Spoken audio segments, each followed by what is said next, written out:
those of you who are welcome back. Those of you who are coming back, we're just going to give it the full 30 seconds more for those who are eking out every moment they have in the breakout rooms. But lovely to see your faces coming back. And if you're coming back, don't forget to mute yourselves because we'll get a load of background noise coming through. Lovely to see some faces on screen. Welcome. And another 10 seconds or so, and then everyone else will be brought back in here and we will make a start again. Welcome back, welcome back. Nice to see you all. Welcome back. Another 3, 2, 1. And there we go. Okay. Welcome back, everybody. Hope that was a nice moment to connect with someone else and hear a little bit more about what brought them to this visit today. A few of you have just joined. So welcome. We are going to hand over to our wonderful hosts at Imperial and Illum Linguistics today. So I'm going to hand over to Fran, Lauren and Kirsty to say hi and introduce themselves and set us up for our visit to their organisation. So over to you. Lovely, thank you, Julia, and it's super exciting to be here with you all, and a few familiar faces and names in the room, the virtual space for us today. So it's really great to be here, and an opportunity to share a bit of our journey at Imperial. So I'm Fran Clough. I'm a paediatric A&E consultant and still practice clinically about half of my time, and the other half of my time I have the great privilege of leading our improvement programme alongside Lauren and lots of other people as well, and also have a portfolio around innovation at our trust. So super excited to be here to tell you a bit about our journey to date. I'll hand it over to Lauren. Hi everyone. As Fran says, really lovely to be here, really exciting to be able to share some of our journey with you and also to hear reflections from all of you Could you bring this to John Humphrey? Claire. Just got someone not on mute. Yeah, if you could mute yourselves if you're not on mute, we will go around and do that as well. But you may need to do that yourselves. Sorry, back over to you guys. It's all right, sorry. Yeah, so I am the programme manager at Imperial. I've been working as part of the improvement team, leading the improvement programme since the beginning of the programme back in 2015. So a long time now, but lots of exciting developments and still very much on the journey. Yeah, so over to Kirsty, who's been doing some amazing work with us to very much illuminate us around the importance of linguistics, and that's really been pivotal in our journey. So Kirsty. Hi, yes, I'm Kirsty Skates from Illum Linguistics, and we work with organisations to help them see the language that they're using, become more aware of it, and understand better the implications of that language. I'll go into the approach that we take a little bit more a bit later this morning. But anyway, we worked with the Imperial team for a few months and were immersed into the wonderful world of improvement, having not at all come from an improvement background. So coming in as an outsider, it was fascinating to get under the language that was being used. Brill, thanks, Kirsty. And as you'll see, has provided some invaluable insights into the work that we're continuing to progress. And we're going to be joined a little bit later on by a couple of colleagues towards the end of the visit session, who are going to talk to you about how they're bringing to life the approach that we've been taking at Imperial. So look forward to introducing them in due course. So without further ado, I'm going to introduce you to our work and our department. And I'm sorry, our work and our programme and what we've been up to. So here we go. So improvement for all, building improvement into everything we do at Imperial. So for those of you that don't know who we are, Imperial College Healthcare NHS Trust is a large acute provider organisation. We're based in northwest London. We're spread across 5 different sites that are all smashed up into this one photograph here, but they're actually quite dispersed across quite a few square mileage across the geography of northwest London. And like no doubt many of your organisations, we're big, we're busy, we're complex, and we serve a very diverse population, and we serve it by a very diverse population of staff. And that's been a really important focus for us in thinking about how do we we most impactfully enable our staff to do their job and seek to improve it day to day, which is why we've kind of paid a lot of attention to this work that we've been doing. This is our trust strategy. It probably resonates again with a lot of those of you in acute organisations as well. But this strategy has been in place since 2019, and prior to that, work was done for several years with a huge amount of co-design to really define what our values are as an organisation as well. And as you can see, one of our key objectives of an organisation is to build learning, improvement and innovation into everything that we do. And hand on heart, though I, alongside Lauren and others, have been leading the improvement programme since its inception back in 2015, it's only in recent years since we've emerged from COVID and really put a bit of focus on our improvement work that we're generally and authentically really trying to sort of do that, build learning, improvement and innovation into everything that we do day to day as an organisation. And so NHS Impact posed an opportunity for us to have a sort of rethink about where we are at with that. And Improvement for All is a programme of work that we've been delivering in collaboration with lots of key people from across our wider organisation to help us achieve that strategic aspiration. And so that's what we're going to talk to today about where we're up to on that Improvement for All journey. So as we've alluded to, we started building an improvement team and an improvement program back in 2015. And for those of you that are interested, there's a nice YouTube clip of Bob, who's our exec director that leads our team, narrating our approach that we took to that. And we decided to sort of go with the IHI's model for improvement, obviously impressed by its accessibility for lots of people to be able to just pick it up and start to have a go at improvement. And though we didn't buy in any strategic partnerships at the outset of our program, we have worked in lots of different ways with both the IHI team, with the team at Q, with lots of other key leaders and influencers in the improvement space to kind of help us refine and define the journey that we've been on. But again, as many of you have probably felt, it's been quite complex and there's been loads of bits that have been added in. So as we've gone along since 2015, we've had a turnaround of a few chief execs, but our current chief exec's been in post now since 2018. We've continued to do a lot of work around values and behaviours to underpin how we work as an organisation.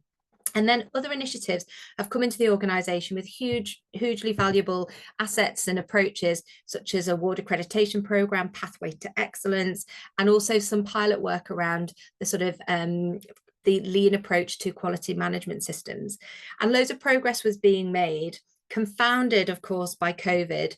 And it was a real sort of temperature reading for us that rather than lean into improvement as the way that we were responding to COVID, although lots of improvement work was happening, it just perhaps wasn't being badged in that way.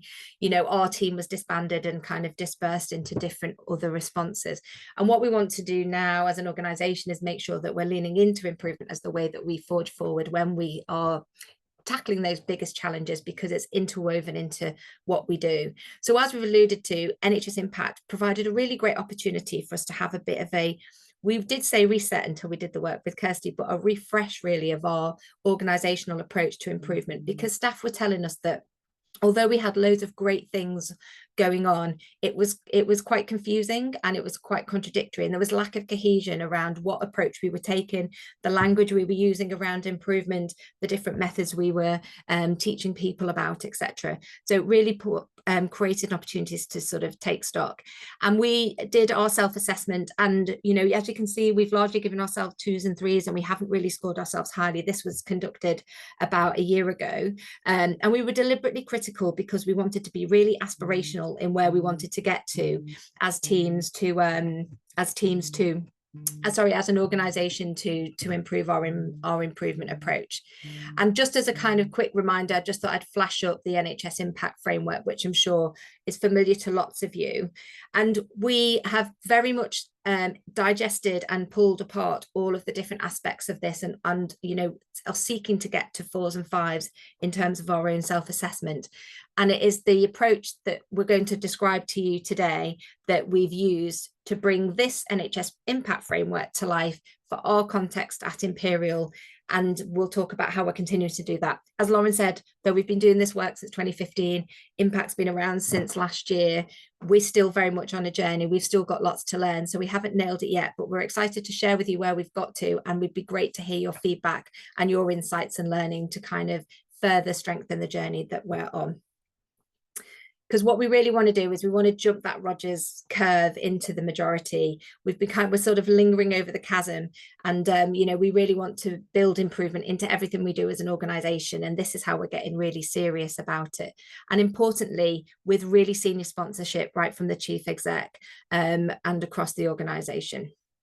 So I'm going to hand over to Lauren now, who's going to talk you through how we've done some co-design for this. Great, thanks, Fran. So yeah, as Fran's described, you know, that's our history, that's our context and our journey and where we've come from, and we're still really, you know, as everybody else, wanting to drive that forwards, get into the 4s and 5s of the NHS IMPACT assessment and move into that early and late majority of staff using and living improvement through the work that they do. We've done lots of listening and working with staff over the years, but we really wanted to make sure that as we did our refresh, we did that with a co-design approach. So if we can have the next slide, please, Fran. So something that we've used in a few different projects and programs over the years has been this concept of the double diamond, which comes from design thinking. I'm sure many of you will have seen this before. So the first phase over the summer of, I've really lost track of time now, but the summer of 2023 was the use of lots of listening exercises. So the double diamond, as you can see there, really opens up the problem. We discover, we close it back down, and then we define the problem and really make sure that we understand it. And then we move back into another diamond to understand and develop and then deliver and refine the things that we might test and we might deliver. So there was lots of listening, individual listening exercises that happened across the summer. That included our leadership forum. We have a leadership forum 2 or 3 times a year with roughly 150 to 200 of our most senior leaders across our organisation. And we ran breakout rooms and workshops through one of those leadership forums. And you can see there was lots of post-it notes, and we used the fishbone root cause analysis approach, which many of you will be familiar with, to really think about what the challenges were and what the conditions might need to be to allow improvement to really drive the way that we work strategically in the organisation. And I'm sure lots of the big ticket items on this fishbone that we put together as an output of that will really resonate. So lots of things around having dedicated team time, being able to focus on a small number of prioritised improvements, having the right tools and methods, using data, and having the right skills and ultimately the right leadership and culture to be able to drive that forwards. So that was a lot of our first diamond. And then as we moved later into the year, sort of straddling the 6 weeks pre and the 6 weeks post Christmas, we used another co-design tool that we've developed and honed really on the back of work that we did as part of the Flow Coaching Academy with Sheffield. And Sheffield, I know have got membership of Q, and the Flow Coaching Academy was funded through the Health Foundation. So lots of you will be really familiar with that initiative. We were one of the first local Flow Coaching Academies to set up and have had several big rooms run throughout the organisation. But for those of you that aren't familiar with the big room approach, it is it's really a meeting, but it's about how to do meetings and co-design and collaboration around improvement really, really well. And this slide outlines some of those key principles. So it needs to be really inclusive, flat hierarchies, ability for everyone to have voice and for it to be engaging and energetic with some really good facilitation. We always set a defined theme for a session so people know what it is that they're coming to talk about, rather than it sort of going, down lots of rabbit holes and being too broad, so that it can say centered on a specific topic. Always try to start with a staff story or a patient story. Depending upon the topic, we started with staff stories in our work around improvement. But if it was about a particular service, you might start with a patient story to really center what you're talking about and what the purpose of the improvement is. And then using things like effective meeting tools such as having a really strong evaluation, making sure that people have got clear roles and responsibilities. So you would have somebody to lead the meeting, someone to facilitate the big room, someone to take some notes, someone to timekeep, and then to make sure that you're using evaluation at the end to drive those actions forwards. So that was the big room, and you have been promised an interactive session. So lots of you will be familiar with Slido and other such tools. So this is just an early warning now for you to take out your phones or log on to a different tab on your laptop, open up slido.com.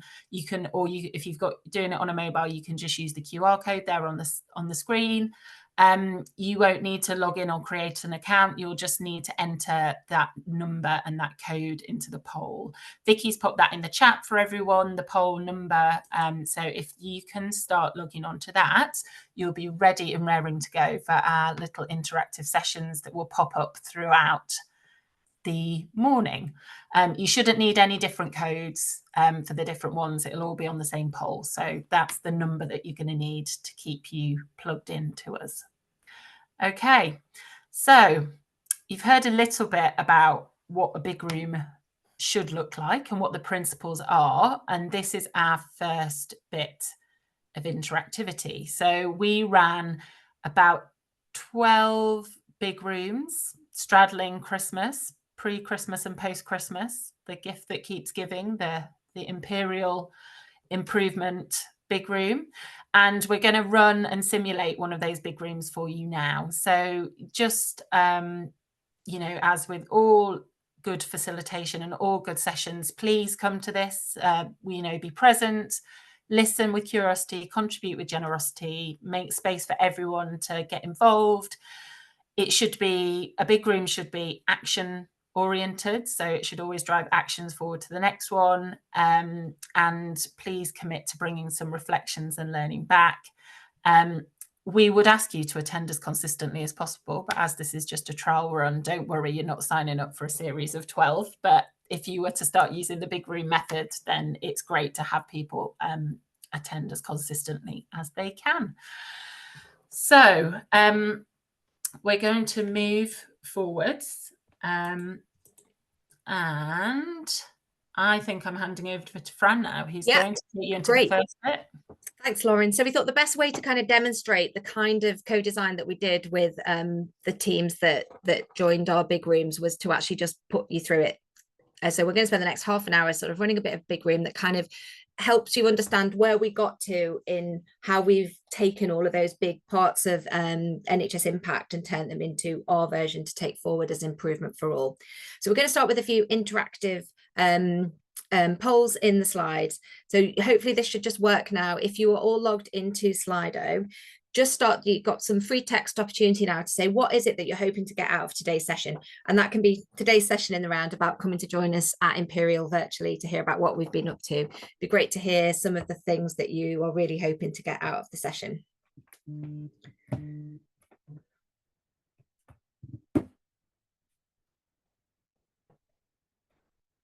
Great, so you want to hear how NHS Impact is used in practice, learn from our experience. The linguistics work, yes, definitely. There's loads to share around that. Connections about the journey, what's worked, what's not. Great, welcome to those who are new to Q. You're embarking on a very exciting community to be part of, so welcome. Yeah, thinking about how you might implement impact across maternity, neonates and other spaces, etc., etc. Fab.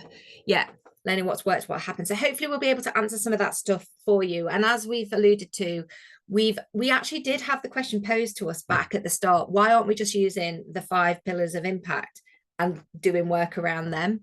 And we did examine it in lots of different ways. And hopefully you'll get a sense as we kind of work through what we've been up to as an organisation, that we've very much taken all of those principles of NHS Impact, but it felt really important to kind of make it come to life for our context, given what I said at the beginning around the fact that, you know, although we've had an aspiration around building improvement into everything, we've been on a journey for such a long time. we've been kind of not quite got into the majority, and we've kind of caused a bit of inertia by people sort of not feeling like it was really resonating with them across all of the different spectrum of diverse staff and spaces that we've got in the organisation. Okay, so let us move on to the next poll. So have you used this style of meeting, the big room? Some of you might have done the Flow Coaching Academy. Have you used this kind of interactive sort of space or these sorts of approaches before? We'll just give people an opportunity. How many people have we got on the call? Actually, I can't see now because I've got, just to get an inkling of when to stop. It's about 59 at the moment. Okay, fab. So we've got about half people have voted. So we'll just give it another sort of 10 seconds and see where we get. So actually, the majority no, which is interesting. And so, and you know, huge kudos to the teams at Sheffield, and lots of our staff, you know, went through their program formally and brought the learning back, and we've adapted, you know, the style of it for our own context. And almost the brand of big rooms become quite famous in our organization, but we've been trying to sort of make, you know, key principles about that being all of those principles that Lauren talked to at the start, about open, collaborative, patient-centered, staff-centered, driven by data, driven by stories, but action focused as well. So that's the kind of key principles. So hopefully you'll have some really key insights into how this works to be able to sort of take it forward in your own organization. And fundamentally, we've never been the big room police in ours. If people want to use that brand and they're getting people together and it's creating energy around improvement and, you know, striving for better outcomes, then we've been happily supporting it. So there's no kind of fixed way for this. Obviously, you know, go to the Sheffield guys for the sort of formal way that their program works, but hopefully these kind of this approach is a helpful tool for you. So, right, we're going to get into the meatiness now. So what do you think are the biggest challenges to embedding continuous improvement across your own organisation? Because we're going to spend the next sort of 20 minutes exploring that in a bit more detail. So it'd be great to understand what you think the biggest challenges are in your context. Time. And then we'll see if it comes out as these sort of top hits for us when we started about a year ago. The first big room was, I think it was November, wasn't it, Lauren? Yeah, it was. Look at it. Time, competing priorities, busyness, buy-in from board and exec. We can talk to some work that we've done to progress some of that as well. Culture, as you can see, the culture bit's hugely integrated to all the work that we've done, which is why we haven't just lifted any framework and just dumped it on the organization. It's why we've been so sort of careful to do this co-design with as many people as we can engage. Poor board leadership, improvement not embedded. And we're not there yet with getting improvement bedded as business as usual, but that's the aspiration. And hopefully you can see permission. We found a very strong one as well. So time and permission in our kind of listening came through as kind of almost hand in hand, and some interesting explorations around what that means for lots of different parts of the organization as well that we kind of explored. Leadership not committed. And actually the one thing that we have thankfully got at the moment is real board exec buy-in. Our chief exec is all over this now and is really, really keen for improvement to be properly the way that we run our organization, and we can talk to the progress that we've been making on that. Okay, brilliant. So as unsurprisingly, time and culture have come through as really, really really key factors in this.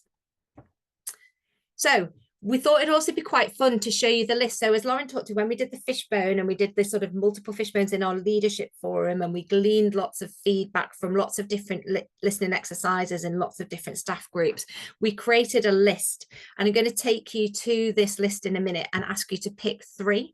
So as I said, this is for our context, and this was in, so they might feel not completely resonant with what you've got going on in your own space, your own context, but hopefully there's enough kind of synergy with them. So just pick your top 3, 1, 2, 3, because what we used this for was the very first big room. We ran this exercise to help us then shape what the subsequent big rooms would look like, and to take us on the journey to get to where we wanted to get.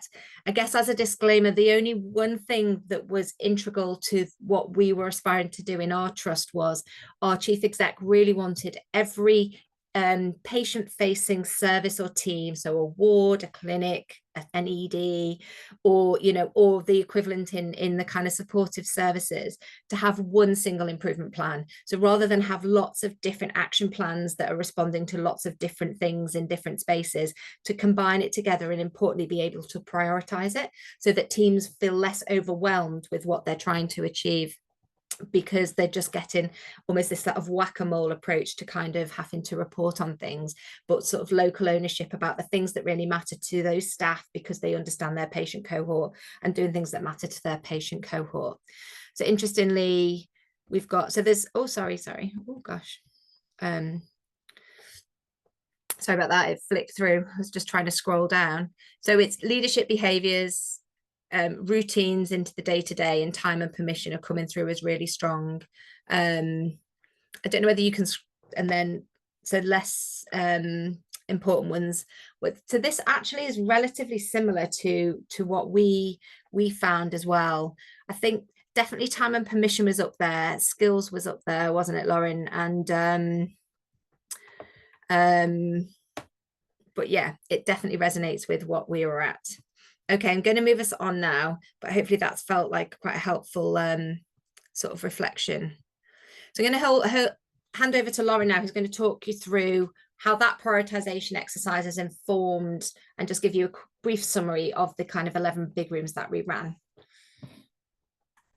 Great, thanks, Fran. You've already really been taken through a little bit of a simulation of Big Room 1. So we ran through, and you'll see Series 1 pre-Christmas, Series 2 post-Christmas, and you can see that Series 1 and Series 2 have been described as develop and define. So just flipping back in your minds to the double diamond approach that I described a little bit earlier. This is in the second of the diamonds. So we did the listening exercises and the fishbones that helped us to open up the challenge and define the problem in the first diamond.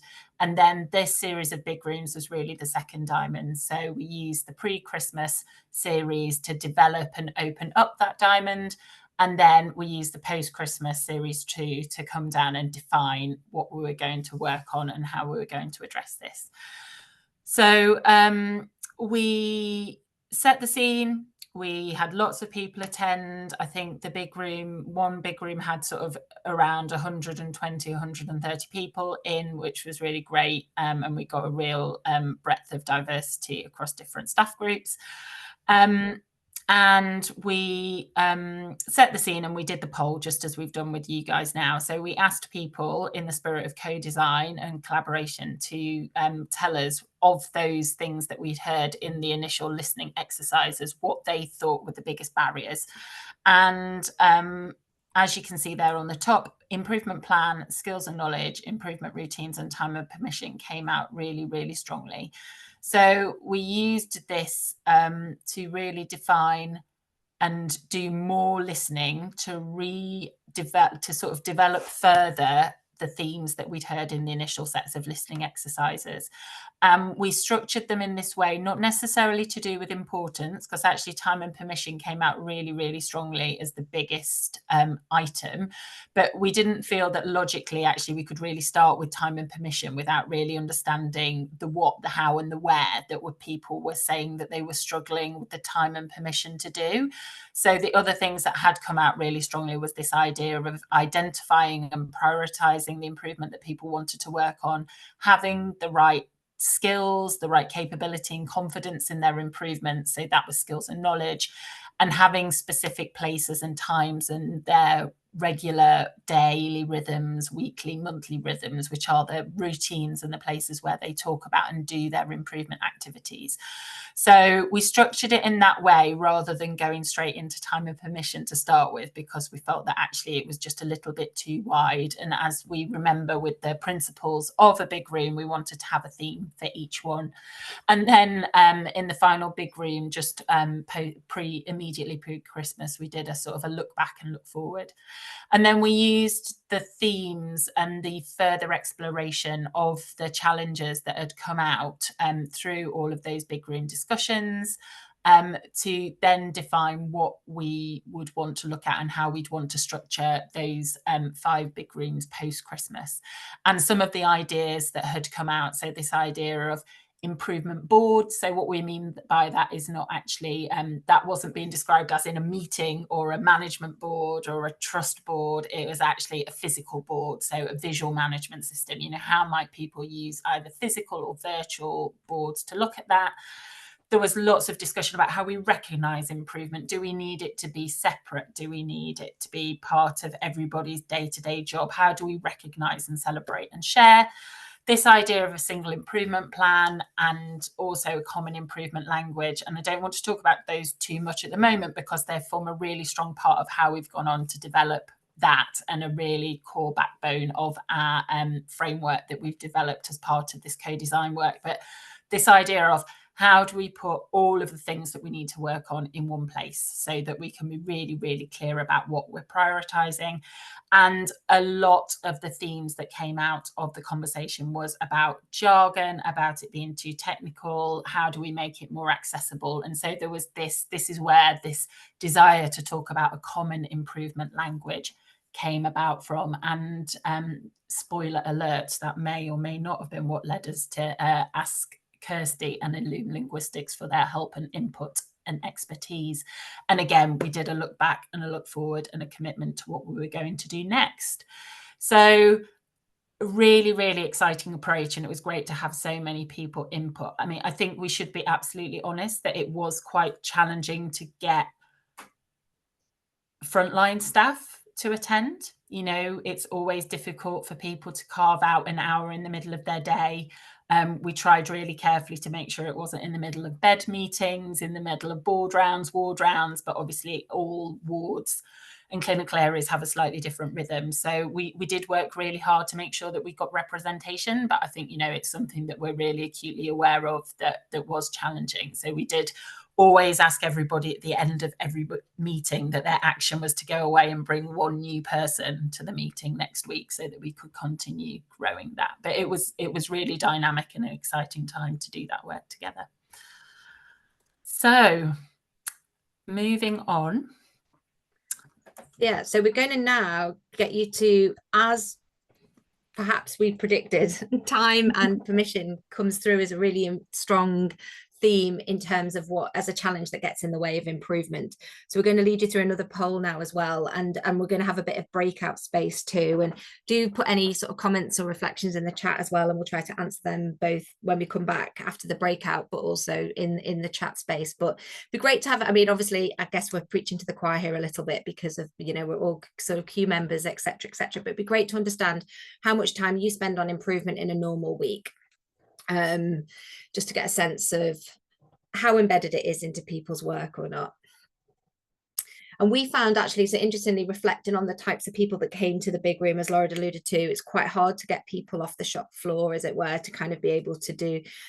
So we have to kind of bring that to people as well, which we've sort of resonated in. And we found similar responses to the people that were in the big room space, that it was the people who were living and breathing improvement and were really enthusiastic about it. We did have a couple of people who were curious as to go, what is this all about, who did turn up too, but it was definitely a lot of people were similarly answering in similar ways into that it was embedded into work. But it's affirming that, you know, that there is that culture that is, you know, even if we are on the left-hand bit of Roger's curve, you know, there are still some of us kind of leading the way on that, which is great. And what stops you spending more time on improvement then? I guess for you personally, or, you know, even from the perspective of the teams that you work with, or you know, some of those sort of clinical staff particularly who find it quite challenging to kind of get in the way. And we certainly had that, you know, feedback from people, how can I possibly do this when actually we have half empty rotors, we don't get breaks, you know, all this kind of context that has been really amplified, you know, with all the recovery plans since COVID, etc. Bureaucracy is interesting. We had a similar one too, you know, actually the assurance totally dominates, like the sort of, you know, the governance and assurance lens way dominates compared to the improvement lens. And that's something that this work we're trying to really address and change. Yeah, people not being interested because people just want to come do the work, go home again. It's how you kind of also enable them to do it, because actually lots of people were saying to us, when you do get an opportunity to do it, it's really infectious, and you know, it does give you that sort of real joy in work and being able to kind of get more out of what you're trying to do. But definitely we as an organization, because of the layers of governance and assurance that have to date been there, it isn't a priority, or it's a bit too it's a financial priority, and then it's a staffing priority, and it's just, you know, people haven't been given the space to think about what their actual patient cohort need, and therefore what their teams need, and therefore what they want to prioritize working on as improvement initiatives. So a lot of these kind of really resonate with what we found as well. And so we're trying to sort of take these insights into what we're doing differently about trying to take forward a new approach. So what does permission mean to you? Because this was the other thing that we found really interwoven into time. People just like, even I've got the time, you know, I have to do this bit and not that bit. So it'd be great to understand what permission means to you in this context as well.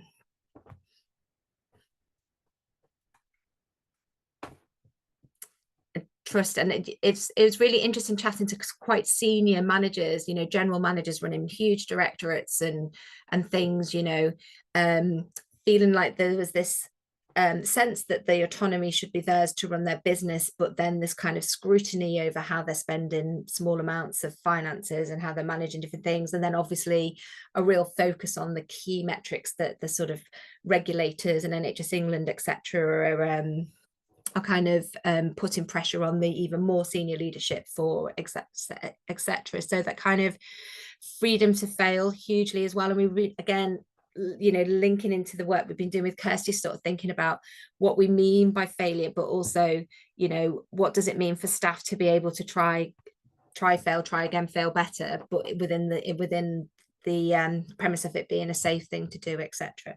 So loads of similar sort of themes emerge for us as well. So what we thought we'd do now is set you up into some breakout rooms, and I'll just check on time. So we're just to see how long we're doing well for time. So I think we could do 15 minutes at least in breakout rooms. Yeah. Okay. And then, because then it'd be great to just to think about these 4 questions to create more time and permission for improvement. What will you personally do different? And I guess that's going to depend on your context and what your role is. What would you want your team members to do differently? What would you want your leaders, and what do you think as an organization you need to do differently to really create that time and permission for people to be getting on with improvement?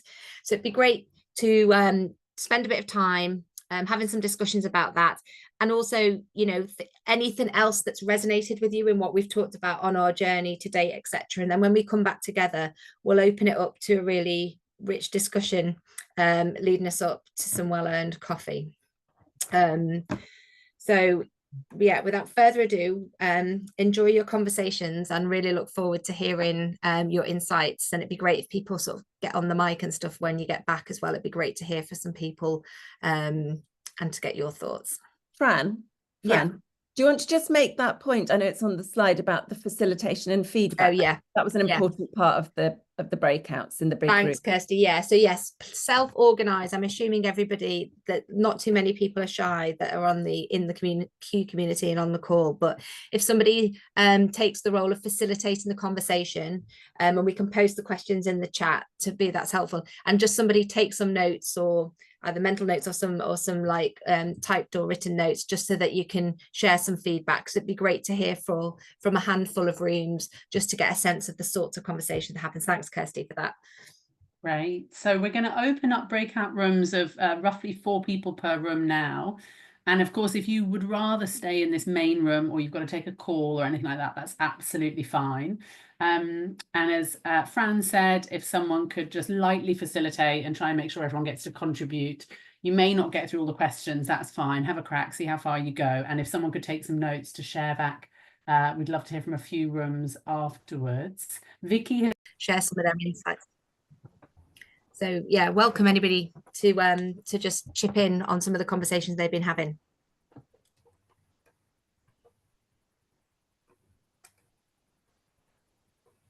Helen, hi, how are you? Hi, yeah, I'm good, thank you. So we had a really good discussion in our group, and one of the things we talked about were the first 3 things. We reflected that actually the same thing could apply to anybody, whether it was you, the team, or the leaders. And it's about, we talked about, it's kind of making it visible, being that good role model, talking about things, being curious, and having things in place so the way that, you know, weaving it into the way you do things, so that you've got sharing events, you've got opportunities for people to have conversations about improvement, and weaving it into the everyday, how we do our work, rather than seeing it as something that is separate. And we never got to the last question because we were just having such a deep conversation. But those are some of the summaries. Thanks, Helen. Yeah, lots that resonated with our findings too. Katerina? So similar to Helen previously, we had an amazing discussion, and so we talked about permission that goes hands on hands with the leadership behaviors that Helen mentioned, like be curious and have those active listening to why things are not working, understanding the human factors element, and move away from that blaming culture of brag rating. You are red, but use data to in a way to have meaningful conversation of things going to the right direction, or if not, understand what you have tried and appreciate and acknowledge what people have tried, you know, if they've done PDSA cycle and so on. We talked about time, and we appreciate that this can be a challenge, especially when you know, you are giving clinical care. There are ways around it, as you know, you mentioned in the previous presentation about bring the improvement into the world. I've facilitated so many workshops in corridors, and actually you have a lot more engagement than you would do in our office. About how the leadership can step in and release some of the other people so they can come and participate. We said it's about getting people passionate and give them the authority to act. And as colleagues said, building into the work, like job planning was part of your management. And we also said about that, yes, time sometimes is an excuse because you only need a 15 minutes huddle. Sometimes it's about how can you try and how you can use PDSA cycle, for example, and identify the best time that you can do once a week at a huddle on your less busy time. So it's about trying, starting very small, and then create that snowball effect. And when you see the benefit of it, you can then you know, do twice a week or 3 times a week and so on, and daily. And yeah, I think that's fabulous. Yeah, and we found similar sorts of things, you know, and which is why we've aspired then to try and really embed improvement into the way that we're working, and start to think about particularly that 5th pillar of embedding improvement into management processes and systems. So it's not extra, it is just the way that we work, and the data over time, hugely important too. And Ben from our urgent and emergency care team is going to come and talk as one of our staff stories later, is going to show, you know, some of the work that they've done that's been really helpful for that as well. So really similar. Anyone else want to share any other quick insights before I move us on? So I'll just quickly share like some of the outputs more broadly of the big room. We won't have time to go into the slide in detail, but it'll be shared with you. It'll be shared with you after the after today. But the we found similar sorts of themes that you guys have talked to as well.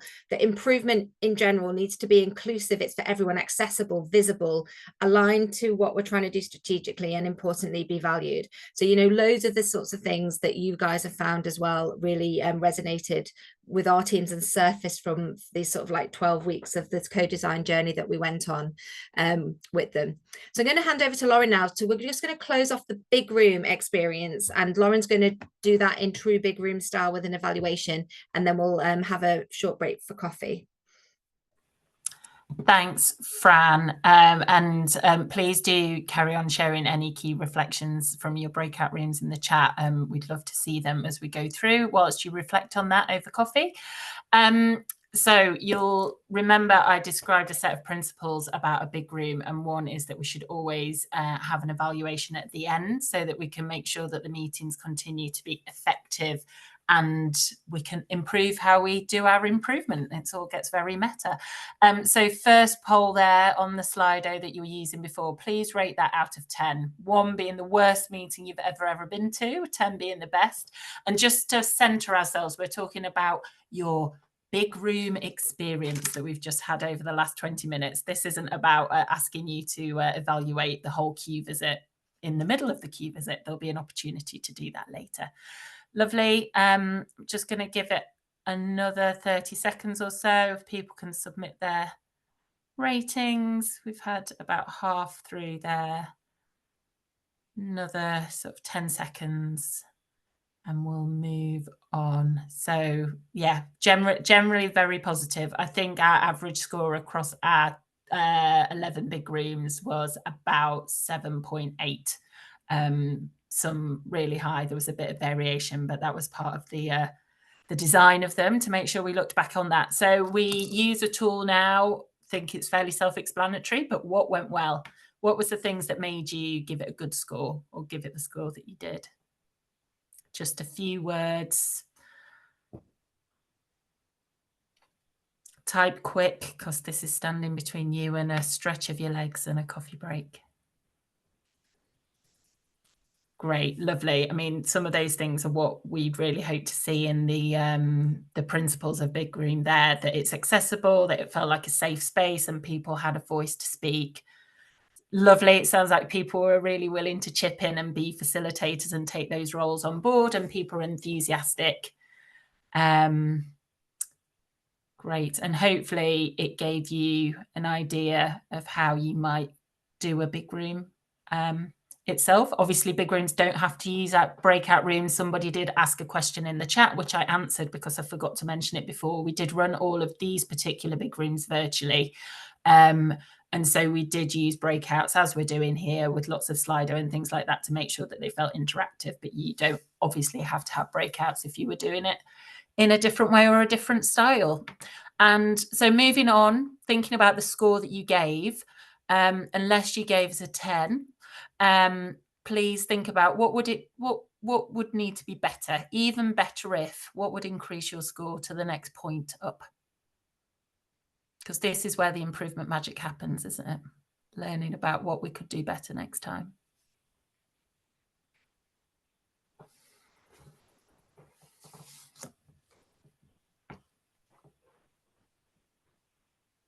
More time.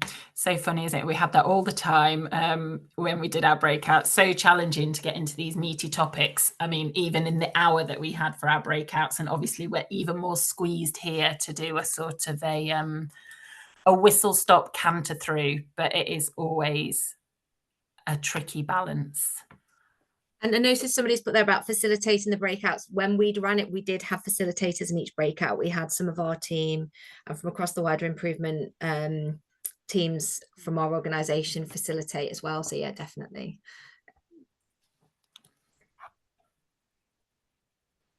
Fab. Great.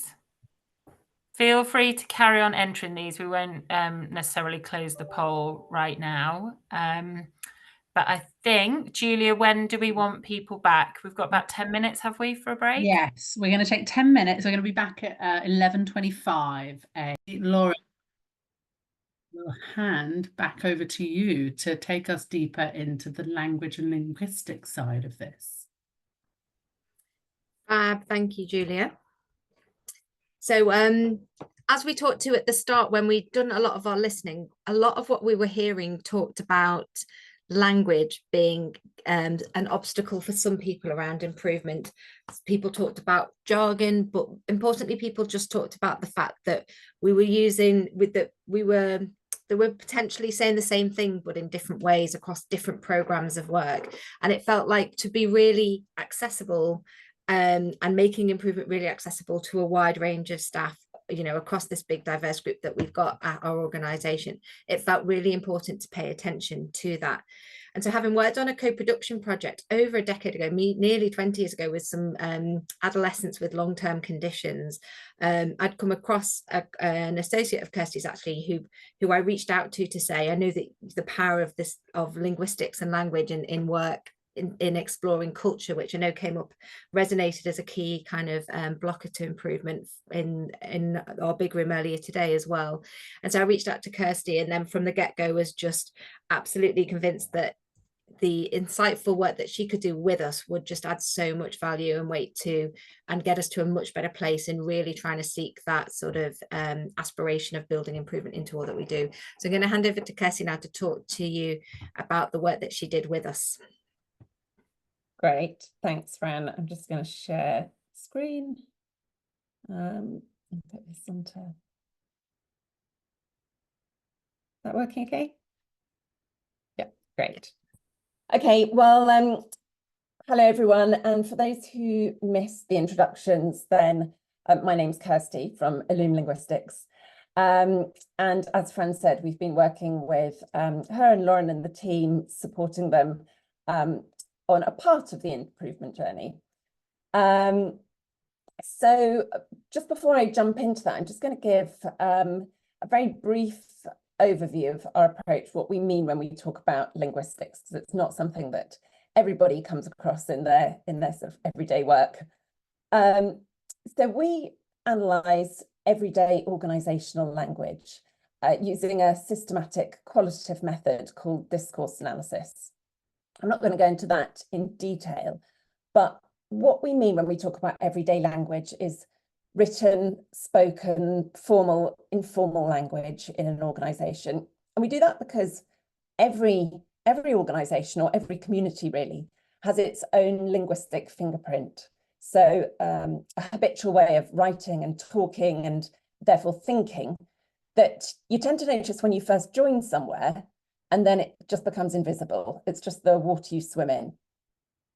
And the reason that we look at that, and the reason that surface language is powerful, is because it often reflects and holds in place an organisational worldview. So the sorts of silent assumptions, beliefs, norms, just the way we do things around here, often the same sort of way that people think about culture. And so by looking at everyday language, we can start to make explicit what's taken for granted or just normal in an organisation, even though it normally sits below our conscious awareness. So, for example, just to give you a brief example, imagine you didn't know anything about the culture of Imperial or the NHS, for that matter. Just looking at a few of these comments, these are little excerpts of people talking about improvement. This was from the original listening exercise that Fran and Lauren did. You could just look at this and start to see some of the spatial language, so top down, bottom up, upper levels, which tells us something about the sort of hierarchy of an organisation. We see some things about how people feel information moves, cascades. My favourite one, actually, a cascade of huddles, things trickling down, things coming down from above. We could see that perhaps the norm, the way of thinking about the organisation is more mechanistic. We've got things being driven, levers being pulled, rather than, say, as a family or as an organism, or some of the other sort of organisational metaphors that we sometimes see. And then we've got ways of talking about people working directly with patients, the shop floor, the coalface, the front line, the engine room. And they all do different work in positioning people in similar but slightly different ways.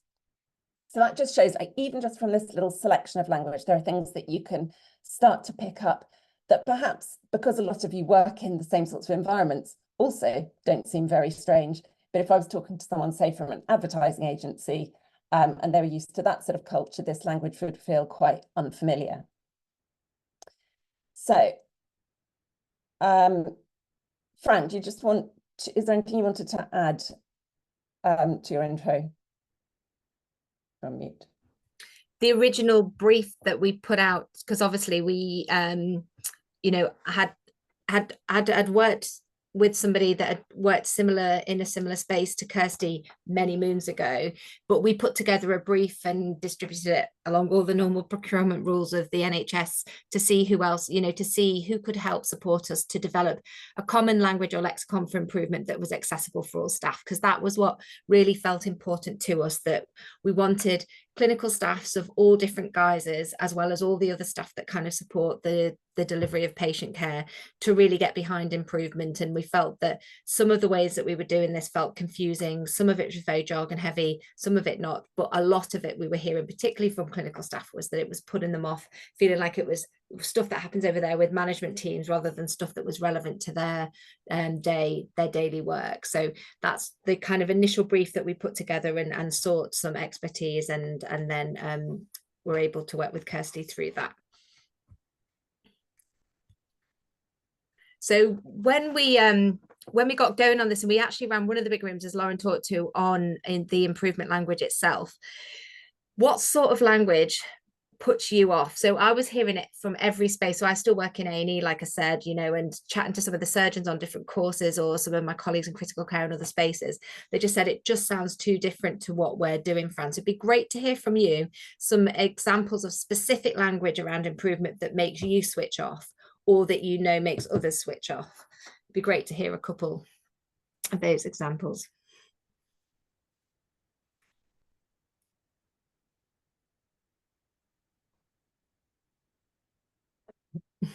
Thousand flowers blooming. I haven't heard that one. Let's do a sprint. PDSA. Yeah, interesting. Like some of our really senior people got really put off by driver diagrams and kind of felt quite daunted because they didn't know what they were, and then felt that then they couldn't explore what that was, etc. Yeah, interesting. Some of this language around it must be done, it has to be done.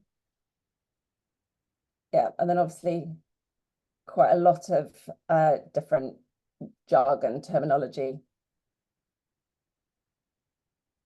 Yeah, and the idea of the improvement journey.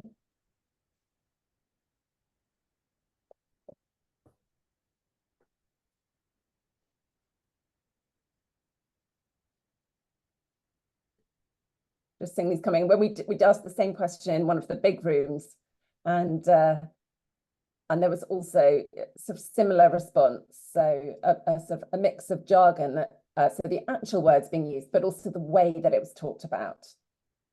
And that's often what we were interested in, is not just the specific words, but the way that people were hearing what was being said about improvement. Okay, just gonna move on. I can find my thing. Bye tomorrow. Yeah. Okay. So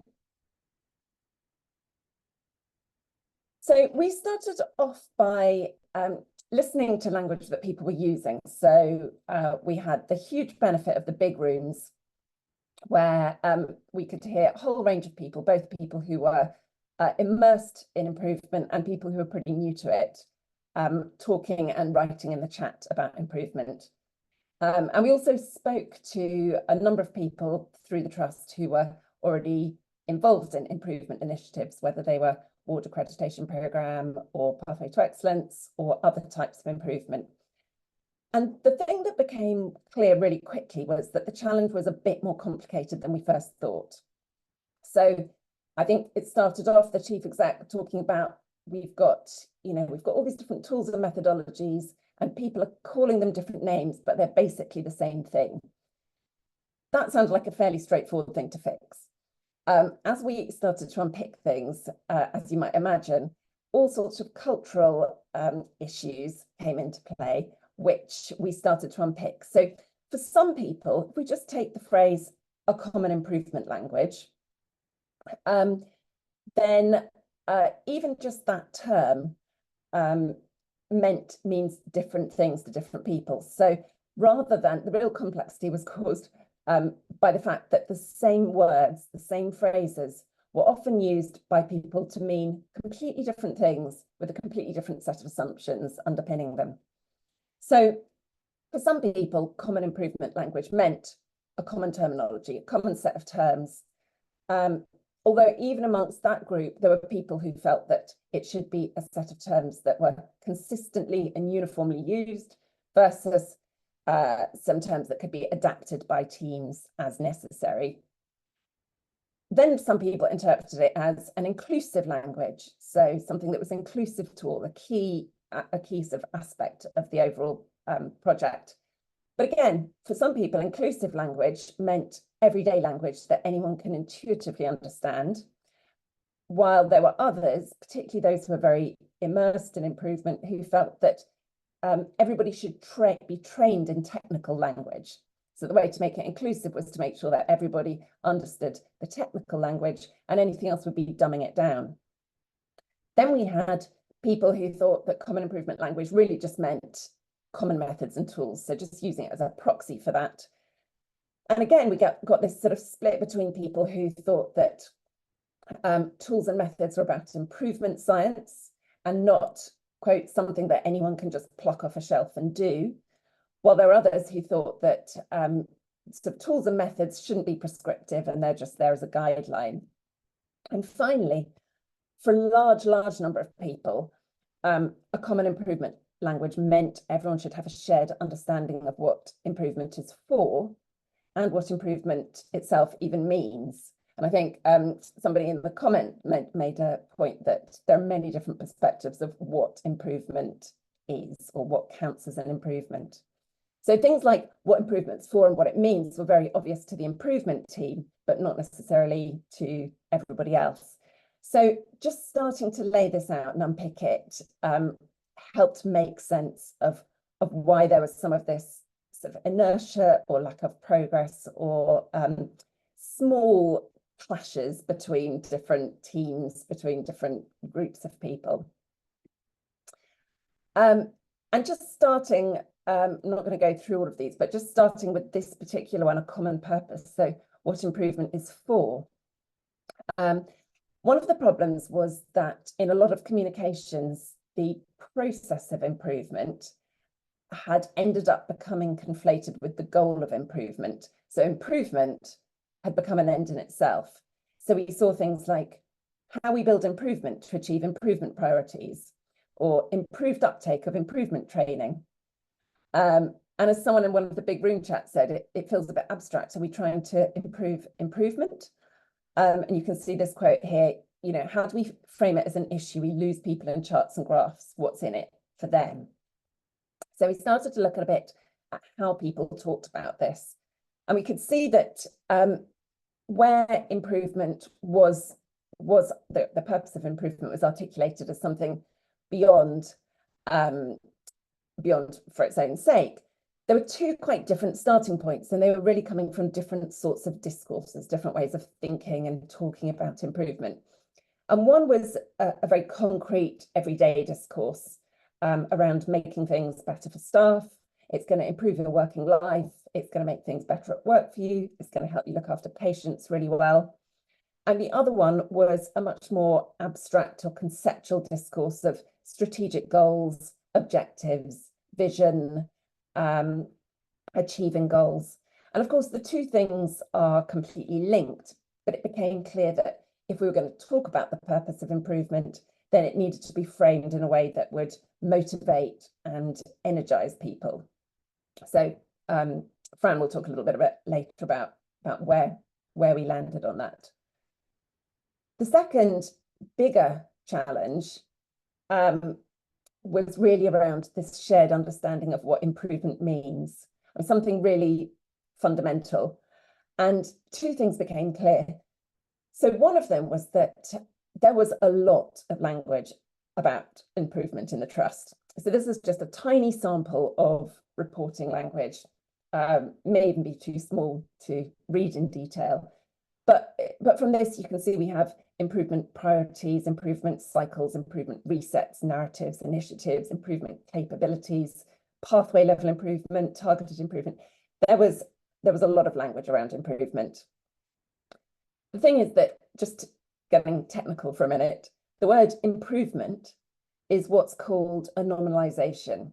So this is a verb, improving, a doing verb, turned into a noun. So nominalizations like improvement or compliance or safety typically remove the action and the dynamism, and often the people from a particular process or activity. And it makes it very easy for them to be used in an abstract sense. So something like supporting improvement. People become absent, and it's not always clear who's doing it or who's benefiting from it. So it can start to mean anything or everything, and people can start to switch off. So this is part of what we saw was happening. As we continued to hear the phrase, but like, what even is improvement? I don't get it. Alongside the frustration from others saying, why don't people get it? It became clear that improvement was doing different work in different types of discourses. So on the left-hand side, we had improvement as a professional discipline. So a science of improvement, concepts, methods, and tools. The process is called improvement, and people talk about doing improvement. You know, how are we doing our improvement? How can we do improvement better? The second way of talking about it is just the everyday way that we would all talk about improving things. So, you know, if you're at home, you rarely say, right, I'm going to do some improvement today. You might talk about making something better or sorting something out or fixing something. And when we talk about improvement, it tends to be an improvement. So it's a very specific term, like that haircut is such an improvement, or I need to see an improvement in your behavior if you want to go to that party. So it becomes very linked to something specific rather than being this general abstract idea.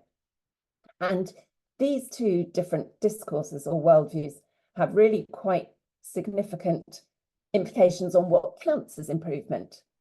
And this started to make sense for some of the mismatches in expectation or understanding that we were seeing. So if it's a professional discipline, you need to be trained to do it. So the first thing that anyone needs to do improvement is to get trained.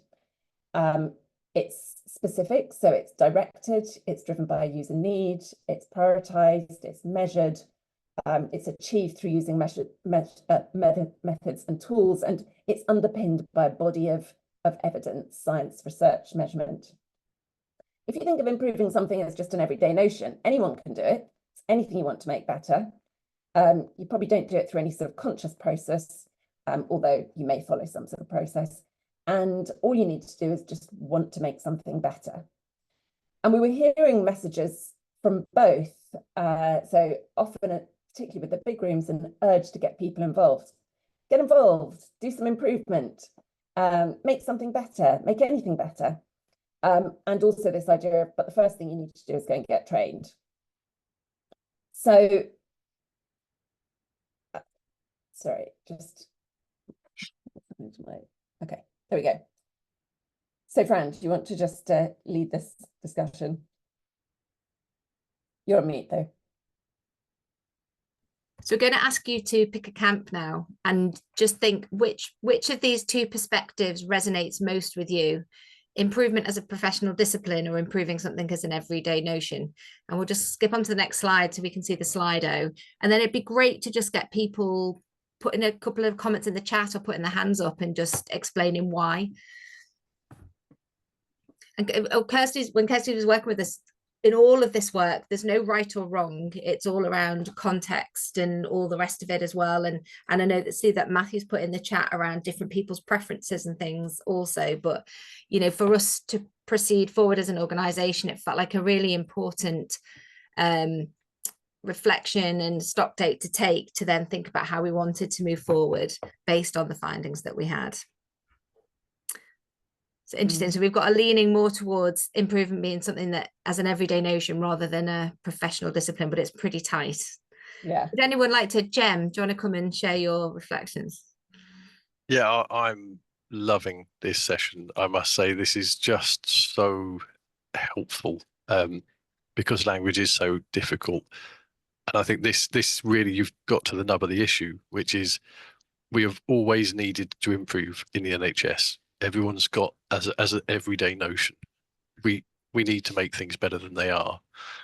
I think the whole thing around QI coming into the NHS was off the back of the work that IHI did back in the late 70s, where we suddenly found there's actually a really good tried and tested way of making improvement more effective. So getting better at doing improvement as an everyday notion. And that's where this kind of professional discipline started. And the whole role of QI in the NHS seems to have become to let people know that there is a good way of making things better, and to be that kind of source of expertise to say, well, actually, we all should be just doing improvement as an everyday thing, but you might want to get trained in how to do it well. So you reduce the amount of time you're spending on it, just make better decisions and generally waste less time and frustrate less people. And I think that's really, for me, the best way to describe it, is to not make it highly specialized, to make it really simple and accessible, but just to kind of say there is a really good evidence base for what works. And that's what we're here to help you with. So rather than saying it's a barrier, you have to have the training. It's like, well, no, of course, you've been improving for years. You can carry on improving. It's just we can help you do it better. And I think that's always the kind of way I've tried to land it, but I'm taking a lot from today. Thank you. Brilliant. Thanks, Jem. Katerina? Thank you. I'm loving this discussion and I'm very passionate about this. So I selected improvement something as an everyday notion because in my role as a QI lead, for me, is about adopting the methodology and having the data to drive improvement, to show that things are moving. However, I always acknowledge people for the effort on improving things, and I always appreciate and acknowledge and support that people are improving. However, I also have the courage of challenging when people just use the terminology quality improvement when unfortunately can't demonstrate or articulate the methodology they're using, the quality improvement tools they're using, and the data for improvement. So for me, that is the difference. And I'm passionate about sharing the knowledge. So when people say, oh, we're doing a quality improvement initiative about that, and I ask, okay, what methodology are you using?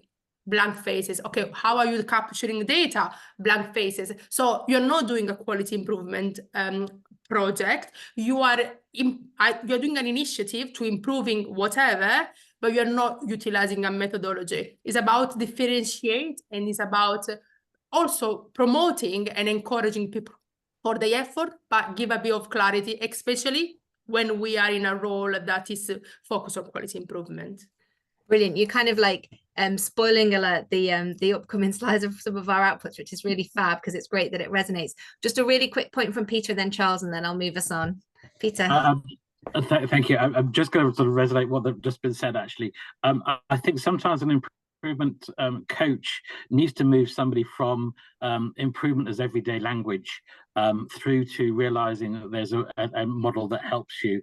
And the reason that I always try to do that, it's so that it becomes sort of the way we do things, is that actually when you use the model, you get more results that are sustainable. And people who are in that sort of using it as everyday language haven't ever seen that in their life. So we're there to help them move through that journey. And I always describe it as a journey. I always sort of start with a PDSA model, PDSA working to get people starting to think of using the model. But really good presentation. Thank you. Fab. Thank you, Peter. And Charles? Oh, you're on mute. So I just wanted to introduce the concept of not every change is an improvement. And so I totally, and I love this session because, having a haircut is a change. Having a good haircut is an improvement. Everybody can go and have haircuts, but what we want to help people to do is when they have a haircut, have an improved haircut. And we can't expect, if we're going to do improvement for all and people are not coming into working in healthcare having done improvement training, then we can't have improvement for all where everybody is doing it in an expert way from day one. So, but we can work towards, both in undergraduate training or training in whatever, even if you're a porter and you're not necessarily doing a life training professional course, we can still help them to move from where they come into to be better at making an improvement happen rather than just a change happen. Brilliant, thank you. So I'll hand back to Kirsty now to talk us through some of our recommendations that we got to. Yeah, so just a few more points from me. So really understanding these two, what could feel quite binary sometimes, perspectives on improvement helped explain a lot of the tensions that we were seeing between this sort of professional discourse where we kept hearing people saying things like it can't be dumbed down and you know, people need to be trained for it. And you know, as someone said over here, you know, I've never heard anyone say, "Ooh, I've made a huge improvement today." People just want to look after patients to the best of their ability, just sort of thinking about just getting on with the job. And so the challenge clearly was to try and bridge this gap. And some of you clearly who think about this stuff a lot, all the time, I'm sure have been thinking about how you do that. And what we realized was that there were some people, some groups of people and individuals already quietly getting on and doing this bridging. We call these people translators, really people who had some sort of specialist improvement training, familiar with methods, familiar with the terminology, who were managing to hold the tension between retaining the sort of structure, the discipline, the process of what you might call capital I improvement, but combining it with everyday language, making it feel not scary. So it's just a bit of structure, using real world analogies, saying, oh, well, you're used to looking at these sort of like blood charts, and that's actually very similar to monitoring this type of thing. Using everyday language. So just because it's something that's scientifically based doesn't mean that you need necessarily to use complicated or complex language. And just being really quite pragmatic about picking and choosing from a range of methodologies rather than being very, very prescriptive. The other thing that we saw that people did, which they said had been very effective, was this idea of getting people to do something, sort of guiding them through a particular process and then codifying it, saying what you just did was a PDSA cycle. That's, you know, that's typically what we call it. And most importantly, everything tended to be oriented around what's the point of it? The point of it is because it makes your job easier, because it means that you can deliver better patient care. So it was never abstract, it was always concrete. And sorry, just before I jump onto that, I was going to say that it became clear that the sorts of principles, but the actual language that people were using, these sorts of groups of enthusiasts or translators, would be a really helpful guide, not only to resolving some of the tensions that we'd been seeing, but also to build on as a resource for what we started calling shared language of improvement, partly because the word common language seemed to have so many different definitions. So we used this lived language of improvement to create a number of principles. And this is what Fran and the team have been starting to use to guide a shared way of talking and a shared way of thinking about improvement. And there's a lot more detail behind these, but just briefly to touch on them, making sure that the language used situated improvement in daily behaviour and activities. So keeping it concrete, keeping it active. And most important, also importantly, a lot of people said they hated the phrase continuous improvement because it felt exhausting. That actual phrase, continuous improvement, it's like, do I have to improve every single day? But what we noticed people did do was use the continuous present. So as in, we are making, we are doing, we are developing. So giving this sense of continuity without necessarily using that phrase. Keeping the focus on people, making sure that actually in the language we didn't end up with that very abstract sort of corporate, what you might call corporate language for a better term, making it clear who it's for, keeping we, us in it, having people in the language. I noticed that even, so NHS IMPACT starts off being great, improving patient care together. And then as soon as you turn it into an acronym, you lose the patients and the together from it. And there are functional reasons why we have acronyms, but it's very easy for people to drop out of the language. being pragmatic, so making it feel doable, talking about adding a bit of rigor, making small changes, not making it feel too overwhelming or like this big extra thing. We also decided not to talk about a reset. Reset makes it sound like everything has to be wiped, or you're starting again from the beginning. And just this need to have people expressing a sort of determination and energy. So needing support for leaders, being positive about some of the effects of improvement. And it's worth saying that any sort of shift like this, because this is not just a shift in communication, this is a shift in thinking, and the way that you sort of conceptualize something in an organization, it's an ongoing challenge. So just share this briefly before we finish, which is so often, not just in all organizations, people will start off in the top right corner. We want to do X, something very specific to make things better for our patients. And then because of the shorthand, because you sort of start to assume people know what you mean, it becomes something like patient improvement. And then it becomes patient-centered improvement methodology. And before you know it, you're writing documents where you're talking about embedding capacity to drive step change pathway level PCIM. And nobody knows what you're talking about anymore. So just trying to keep the clarity, the people, the actions, the accountability in language means that whole idea of accessibility and engagement is far more likely to be the case.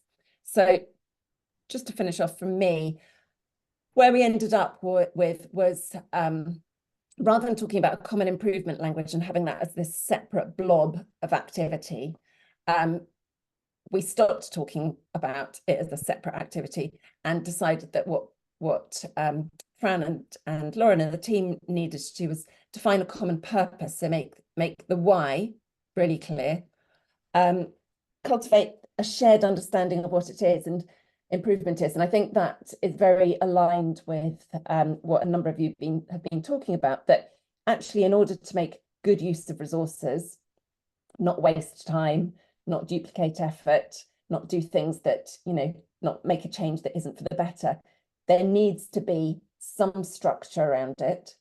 But that doesn't necessarily mean that there has to be a very high barrier to entry.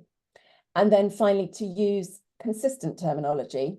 And I know that they've been working on what that terminology is, but not being precious about it. So if people feel like they need to interpret it for their team, then that's absolutely fine. So I'll pass, shall I hang on to the slide control, Fran, and pass over to you? Oh no, actually it's Lauren, I think. Is it Lauren who's going to pick up here? Okay. On mute, do you want to hand over to me and then I can do the build, Kirsty, as we move through? What do you mean by handover? You stop sharing, I think. Stop sharing. Oh, stop sharing. Okay, yeah, I'll stop sharing.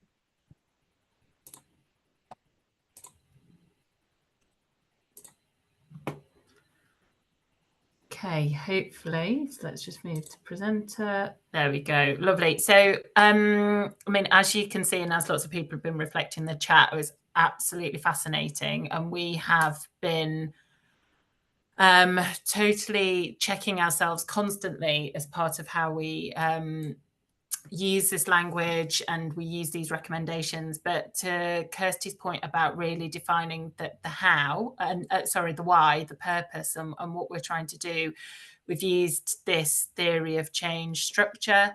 And Lauren, if you were able to go full screen, it might be a tiny bit easier. I thought I was full screen and looked like I'm full screen on yours. Don't worry too much, otherwise, I mean, we can see it, it's just we can see the other slides, but go for it. Right hand side down, bottom corner. Oh, great. Yeah, that is what I had done already, so.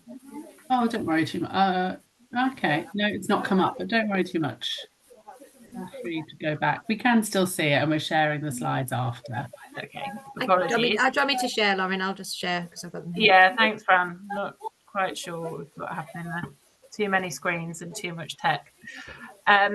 So just to not lose a bit of time, we have, really started to consciously think about all of this challenge and great insight from the linguistics analysis, and we are constantly checking ourselves on this, and it's a real challenge to keep making sure that we're applying these principles. And as Fran said at the beginning, we could have just taken the NHS IMPACT framework and started our work from there, but we really wanted to make sure that it was informed by all of the listening and the co-design and the linguistics analysis and recommendations. So we have used all of that to bring that together into our framework around our programme that Fran showed on the Trust strategic objectives right back at the beginning as one of our priority programmes for the next 3 years, which is called Improvement for All.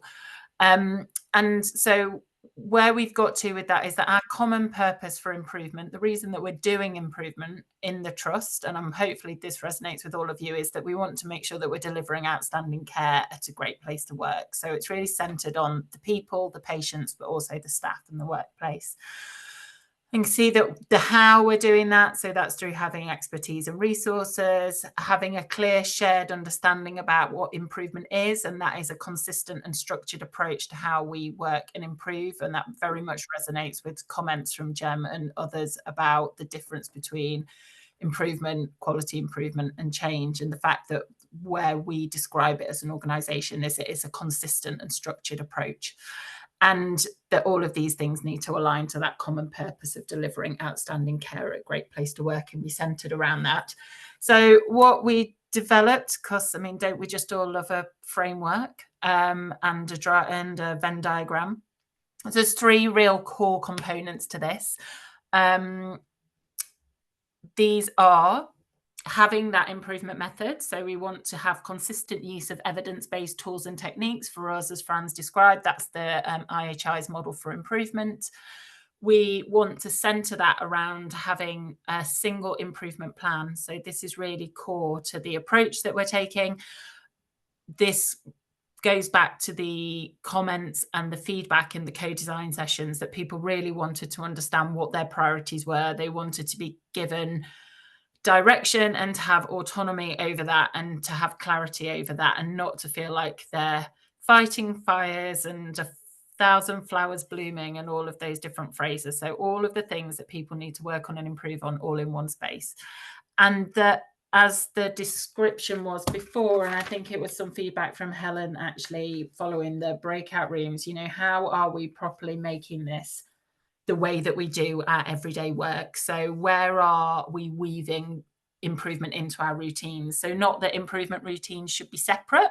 If people want a specific focused improvement meeting, of course they can have that. But actually the principles are that this has to run through the entire way that we run our organisation with improvement principles throughout that. And unsurprisingly, we've then got some things that need to happen to enable that. They are not, I mean, we could do family fortunes or a game of Pointless to see if you guessed all of these, and I'm sure you will get most of them right. But we really need clear data and insights. We've got to use measurement for improvement principles. We've got to move away, as others have said, from rag rating and lurching and jerking from one thing to another. Co-production with our patients and our service users is absolutely fundamental, and we've got a lot of more work to do on that. Leadership behaviours are absolutely crucial for all of the reasons that we've already described. How do we get that permission? How do we lead by example at all levels of the organisation to demonstrate that this is the way that we are going to do things? And ultimately, this whole programme really is about culture change. And all of that then leading to how do we make sure people have got the time and the skills to do this work and, you know, really mean it and back it up in the way that we're going to do that. So that is all on one single slide, easy peasy, nice to do, our programme that we're describing as Improvement for All. So lots in there, lots of complexity. It's not that easy, as you all know, because you're all battling with this. And we are learning and iterating. We did have a 4th circle in there, as Kirsty described. We had a 4th circle in the Venn diagram, which was improvement language to start with. And we're constantly iterating this to make sure that it's properly reflecting the work that we're doing, because we recognise that we needed to take improvement language out and make that core to everything else. But hopefully it gives you a flavour of how we've taken this co-design approach from all the work that we've been doing back from August 23 to bring that into a programme of work. So we're now going to move on to hear some stories from teams, and Fran's going to introduce those people. Thanks, Lauren. Yeah, so we've got some fab colleagues that have joined us today. We're going to kick off with Rachel, who's going to talk to you about some work that the team at the neuro treatment unit are doing. And then Ben from our urgent emergency care team is going to talk about the work that he's been leading across that complex pathway as well, and how that's enabling us to bring improvement for all for life. And so these guys will present to you for the next 10 minutes or so, and then we'll take time to sort of take questions and reflections before we wrap up. But do put any questions in the chat because we can address them too. Over to you, Rachel. Thanks for joining. Thanks, Fran. Hi, everybody. My name's Rachel Dorsey-Campbell. I am the lead pharmacist at Imperial for neurosciences. So I lead a team of pharmacy staff that provide drugs to patients with neurological conditions. I'm just going to spend a few minutes talking to you about a QI project that I've been leading on at the Trust, jointly with Alice, who was previously our service delivery manager, but has moved on to bigger and better things since then. So just as a bit of context, the Neurosciences Treatment Unit at Charing Cross is an elective day case 5-day-a-week unit where we book patients in for planned infusions of drugs to treat neurological conditions, so predominantly multiple sclerosis, but we also have some neuropathy and myasthenia gravis and things like that. It's a really busy unit. And I have for several years now been looking at ways to kind of do things a bit better. Talk about language. We were looking at sort of making improvements and doing things a bit differently on the unit. And to that end, we bought and installed some scheduling software that we were hoping would do that. But despite that, we had a couple of failed attempts at sort of making the changes that we wanted. There's an increasing demand for infused therapy in neurology because there are lots of new drugs that have become available in recent years. Better diagnosis, so there's more patients to treat. And the increasing demand was resulting in delays to treatment, delays to starting treatment, and poor patient experiences. And we also had a number of unplanned attendances, so people would rock up to the unit unexpectedly, which obviously increases the workload of staff on the day. And there was also some anecdotal, observation that there was underuse of infusion space at certain times of day. So all of that led us to come up with an aim for our QI project, which was to reduce any unplanned activity on the unit to 0, so that we knew exactly what was coming in the door every day, but also increase the day case activity within neurosciences from 400 to 800 cases per month. Now, why did we prioritize this? Now, as I said, we've tried to do this project several times over the years in various forms.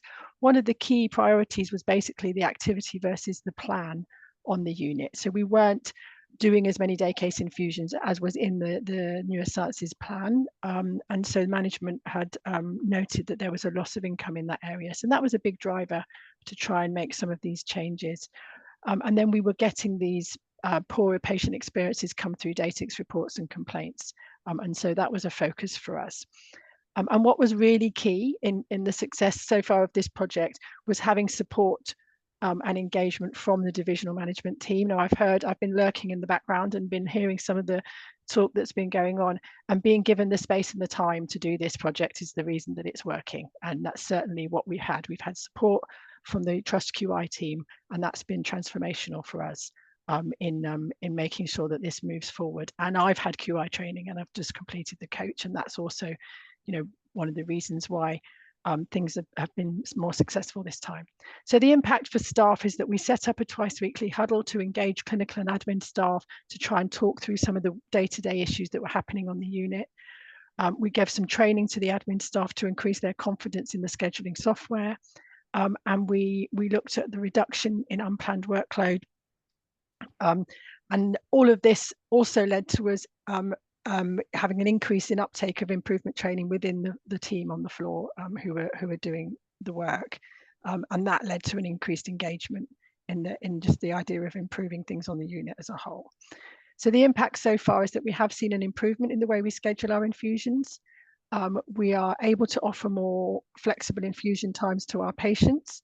There is a reduced waiting time to start treatment. So at one point, people were waiting 3 to 4 months to go on to a treatment. That's now down to a couple of weeks. We are hopefully getting an improved patient experience, although we're yet to formally assess that aspect of it. we have had less patient complaints in recent weeks and months. So when we started the project, we immediately saw an increase in the average number of bookings per month compared to the year before. And then our target over the 6 months was to increase to 800 cases a month, and we are on target to do that. So we've had a 25% increase in day case activity over the 6 months that we've been working on the project, and there's certainly scope to increase that. The next steps were just to continue to do that, and I think by reporting the results back to the team on the floor on a regular basis, that keeps motivation for trying to stay on target for that improvement. And now we're beginning to look at different aspects of the pathway. So once you get a kind of flavour for this, we're finding that staff are looking at other areas and going, well, what, this, we should also do this, and we should also look at that. So we're looking at improving patient pathways on each individual treatment, from referral to needle time, and just how we can reduce any inequity that there is in those pathways. We're also looking at alternative ways to use the unit. So the nursing shifts are 12 hours on the unit, and we have some downtime later in the evening. And one of the pieces that I want to do next is some patient engagement about when they'd like to have their infusions, and maybe we should be infusing people in the evening rather than starting them all in the early morning, which is what we currently do. So the patient engagement piece is ongoing, and that's the next focus for us, to sort of find out what the patients want. But overall, so far, just to recap, it's just the project has really flown because of the time that's been dedicated to it. Staff have been given time and space to do it. We have regular catch-ups, and the support from the management and the QI team has been pivotal for us. Fabulous. Thank you, Rachel. I'm going to move us straight on to Ben, and then we'll do some discussion and questions after that. So let me pull your slides up, Ben. Over to you. Thanks, Fran. So thank you guys for having me. I think it's interesting being the mouthpiece, I guess, for this work. Having the more the teams do, the less I have to do. So it's really, I think it just ties into the story and the narrative, really, that this is about empowering teams locally to kind of move on with the projects of the progress and the tackle the issues that are relevant and real to them on the ground. To kind of drive this improvement piece, and it's the impact that it has on the patient and the journey that the patients take through the service. I think primarily our improvement program, it sort of started as can we have a single action plan for the entirety of the urgent emergency care pathway, which is quite significant, and sort of with support and engagement from Lauren and Lara particularly, and other members of the improvement team, and engaging with the right, I guess, teams within the directorate, we've kind of been able to evolve a program of improvement with the right teams, but also weave that into the organizational process and external reporting process. And this really busy, quite slightly colorful slide is I won't talk through it, but is effectively how we build this from the ground, and incorporate the improvement work and the outputs of the improvement processes into our normal organizational reporting structure.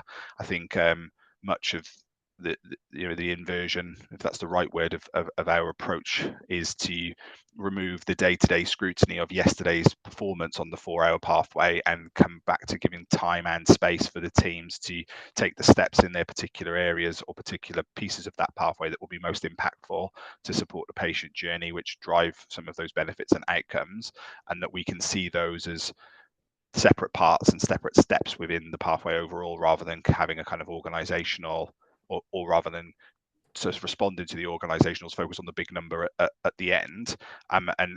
It's really, I guess, it's a really small part of this slide is the you can see at the bottom the kind of the Monday, Tuesday, Wednesday, Thursday, Friday is the kind of the improvement huddle rhythm that we had established. I think that's subject to a little bit of chopping and changing dependent on responsibilities and clinical commitments, but you can see it's a small part of the entire program and reporting structure across the organization and into the system, but actually is the most critical piece. And I think that the teams have certainly responded to having the ownership and authority to progress things themselves, and I think that we can see that in the benefits. And Fran, if you don't mind flipping to the next slide, and this is, I guess, it's just there are a series of slides just displaying the measures, metrics, and outputs for some of the some of the work that the teams have been doing.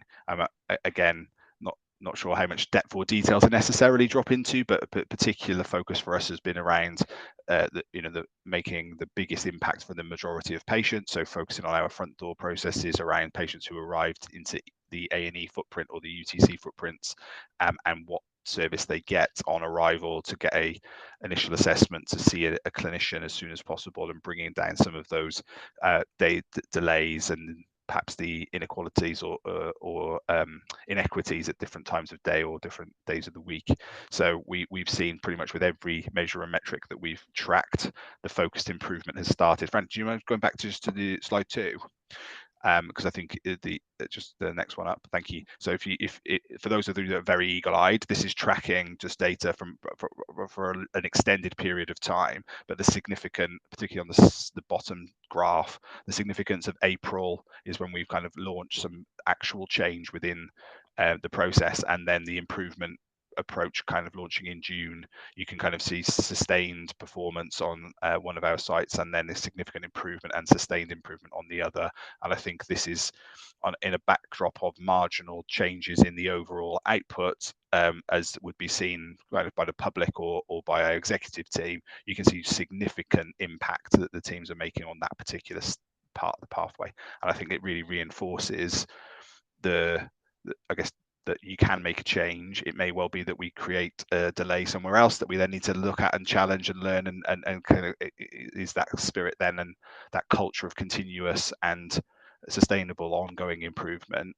But this has been a real radical shift, I think, both in how we approach things, but also how this part of the organization feels that it is being treated, if that's the right way to describe it. It's much more collaborative and engaging, and show us and tell us how to have the best impact on your service and on your patients, rather than tell us why you aren't hitting a score or a standard that's mandated to you. It's kind of how are you helping those people that you see every day, and put in that kind of volume. The impact and volume of people is really quite tangible. I think that's probably. I did plenty of eulogizing for Lauren yesterday. I may have run out of the eulogies. Thank you, Ben, and thank you, Rachel. So you can see that although we're quite early in this journey, building on the work that we did with the listening, the work we've done through Kirsty and the language, and really sort of bringing to life NHS Impact for us as an organisation. There's lots of great work that's already been happening across the organisation, obviously, but then this sort of new approach to it seems to be really accelerating the positive impacts from it, which we're starting to see, which is really great. But as we said at the start, disclaimer, it is a journey, and we're still got lots to learn, and we're still very much on it. So it'd be great to just take a couple of reflections, questions, comments for Ben, Rachel, or for any of us before we kind of wrap up the morning. Yeah, I'm not able to raise my hand. I don't know if you can see or hear me. I can hear you, yeah. Okay. I don't know why you can't see me.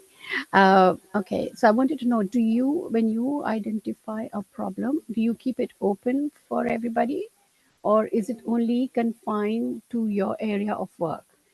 Am I making sense, in the sense that, yes, we spoke about the pharmacy, we spoke about Ben's area, but we're talking about patient care, patient experience. I'll give you an example. I worked for Emirates Airline before, and I was a back office staff.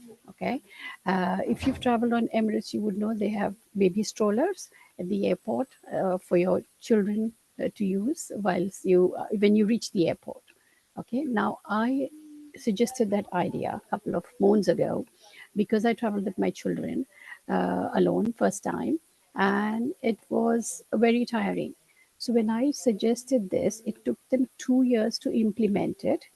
Eventually, but it did happen. Even in terms of numbers, in terms of finance, they had the team's experts working on it.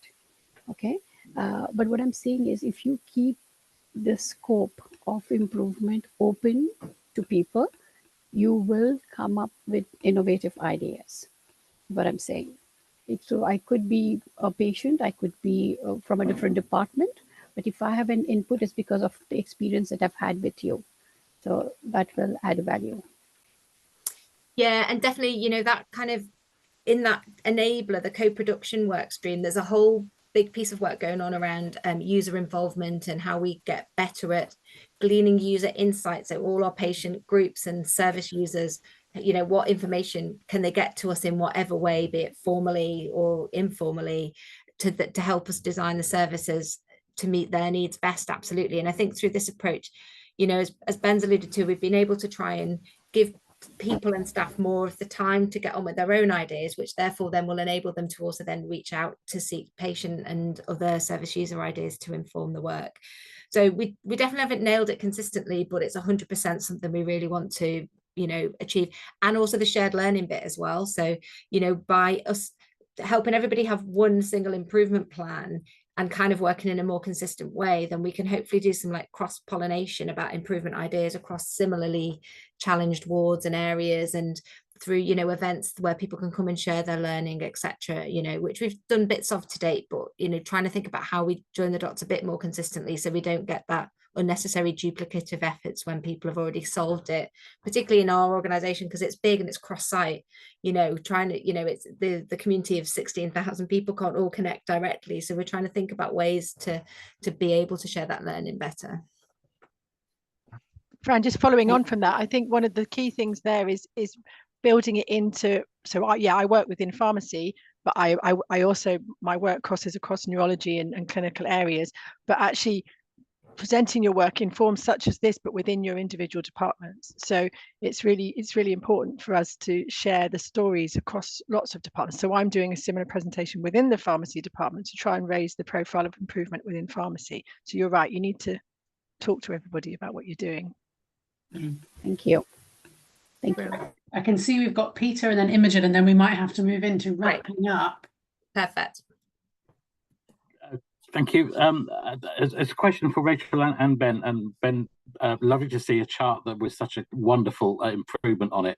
We all like to see that. Congratulations both.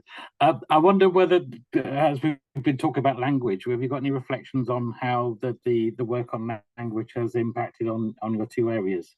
And you know, did it actually change how you talk about things? And you know, was there any learning from that? I'm happy to go first, Rachel. I think so, Peter. I have a long and complicated background of basically being the most straightforward person you might ever meet, and so like language is a really big part of you know, and I guess openness, authenticity in those communications is a big part of, I think, how I have always kind of done my job and would advocate for with what we do with both patients and staff. I think the real thing around, I guess, language and it's the openness of the communication and the language that was I think has really helped, because a lot of the communication is I think, as I was alluding to earlier, in this area has been top down, closed statements, whereas the change around opening that to kind of the groups of staff, what is impactful to patients and what's impactful to those that we're interacting with, different staff groups, as Rachel said, you're going to cross-cutting different parts of the system and the organization. So I think the change in tone, maybe more than and the openness of that communication has made a huge difference. And you know, I can see that yesterday. I think I alluded to a call we were on yesterday. One of our you know, Band 7 nurse leaders was on that call. You know, I've worked with that person for a long time in various different guises, and hear him describe the enthusiasm that he has and the teams he is working with on getting improvement involved in the improvement work and progressing things because of how they feel based on what's been shared with them and asked of them, rather than feeling that they've been almost pushed into a particular almost binary response to a yes, no, I have or I haven't done this, to a how do we do this? What, you know, how do we support you to do this?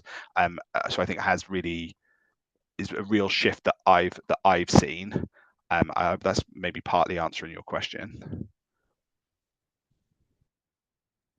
And I would just follow on from that to say the key learning I have is face-to-face interaction is what's, you know, the language you use in emails and communication, written communication is different. It lands differently with different people. So I think what's been quite important for us is the face-to-face huddles and talking to people and using and using language that makes people understand what you're trying to do is actually not a big deal. It's not, you're not trying to do something to a group of people. You're trying to engage them to just make these small changes, and they will also benefit from the changes that are being made. So I think some face-to-face communication and language with people is important. Thank you, Rachel. Thank you, Ben. Imogen? Thank you. Yeah, just you mentioned earlier there, Francesca, about the importance of a kind of single improvement plan. And I just wondered if you have any tips around how to kind of maintain that over time. So I think one of the things that we find a lot is that different priorities kind of pop up throughout the year, and we find different projects kind of popping up that we suddenly become aware of after they've got started. You know, particularly when you've got kind of different priorities coming from the ICB or national directives or things like that. How do you make sure it all kind of feeds into that one plan?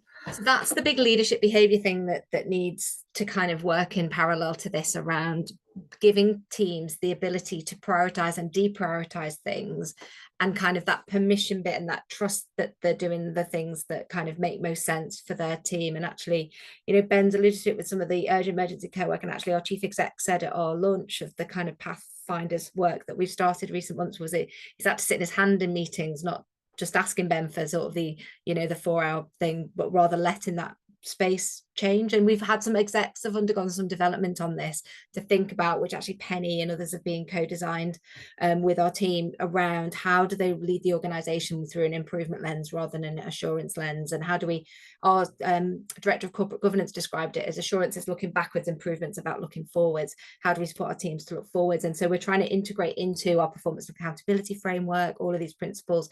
It's work in progress, and we won't get it right straight away, but you know, that's the bit that we want to kind of support people with. But we will set up those mechanisms whereby prioritization conversations can continue to be live and agile and happen with the teams, with the directorates, with the divisions, etc. But Ben, yeah, do come in. I was searching around to find my electronic hand and couldn't find it, so I've just used the one attached to my wrist.